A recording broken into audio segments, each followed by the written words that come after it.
Hi, in today's video we are going to be showing you how to Konmari fold your pet sweaters. Dog sweater.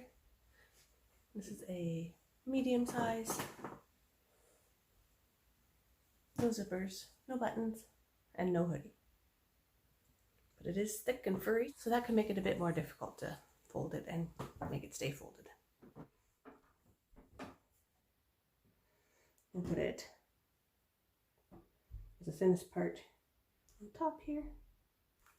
Lay it out nice and flat and do the smoothing like Marie Kondo does, because that does make a difference.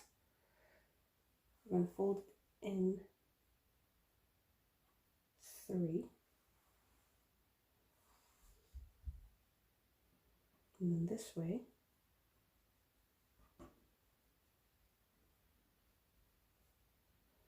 It may not stay well that way. So we're just going to hold it, leave a little bit of space. Fold from each side. And then once to the middle.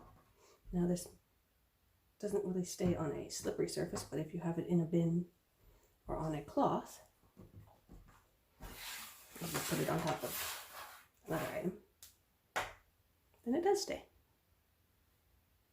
You can see which one it is if you had many different colors. And it's easy to grab and easy to use. If we put it with our hoodies, you can see exactly what each one is and grab it when we need it. And put it back once we've done laundry and it's nice and clean again for storage.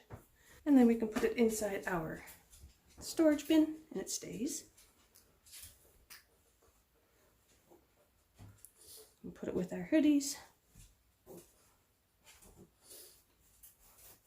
And see which each one is. Keep it nice and neat and tidy for traveling in the vehicle, for storage for the winter off season, or if you just have lots of them and you want to trade them out for holiday season, winter, spring, and Halloween. So please hit that subscribe button so you can see more Konmari folding videos coming up next week.